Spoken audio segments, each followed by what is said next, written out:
In our disaster recovery plan, we should answer at least these 3 basic questions. What is the objective and the purpose of the plan? Who are the people or the teams that are responsible in case a disruption happens? And what will these people do when it does? What does our procedures tell us? Now, a normal DRP would be a lot more in depth. It would look at a ton of different scenarios and our responses to those scenarios. And it will be very clear on what a disaster is, who can actually declare a disaster, and who we should update and how often we update them, and then who does what. This way we know how bad does it have to be for it actually to be a disaster.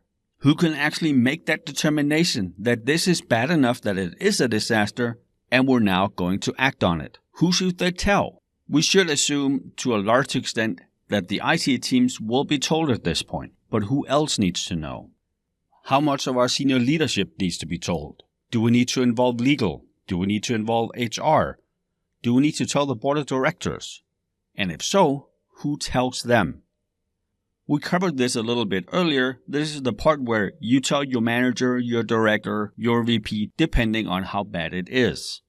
Then in the DRP, their clearly defined role would be to involve VP, senior management, board of directors, legal, HR, whoever needs to be involved to make sure we don't just focus on the IT part of it, which is what we normally do. We want to fix it, we want to mitigate it, we want to do something, and us being IT, that is what we should be doing. But since we can't and we shouldn't do everything, we need to inform whoever's appropriate, this is what's going on, this is our suggestion, and this is probably a disaster. And our disaster recovery plan, as you know, is an iterative process. We're always updating, we're always improving, we're never done. These are the 4 steps of the DRP lifecycle. I would know them for the exam, but also understand how they flow into each other and what we do and why we do it in each phase. We start with mitigation, and this is not the mitigation we talked about earlier. This is pre-disaster mitigation.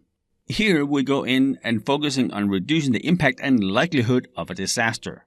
What can we do to make sure either this doesn't happen, or if it does, it's not as bad as it could have been?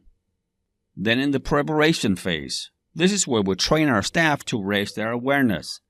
Everybody knows what they need to do when things happen. We build the plans, we build the processes, and then we test them. We do the simulations, we do the drills. We don't do this to say, hey Bob, you didn't do your job right. We do it to find the flaws in the plan and figure out how can we train Bob better, or find the obvious gaps in the plan. We might go through a drill and realize, oh, no one told the applications team, or no one told legal. Then we add that to the plan and then we do it again. Then we have the actual incident. Something happens, we respond. And we respond by following the procedures and the plans. And then we flow into the recovery phase. This is the plan we use after the disaster has happened to initially establish basic functionality and eventually get back to our full production. We already talked about mitigation and preparation, but let's look a little more at response and recovery. In the response phase, it is critical how we respond to the disaster and how fast we do it. We start out doing an initial assessment of the incident, and then we add the appropriate teams that can help with that. But it is also an ongoing process. The more we learn, the better picture we have of the attack. It might not have been super critical to begin with, but the more we learn, we might realize this is an actual disaster. So here, we notify the appropriate staff.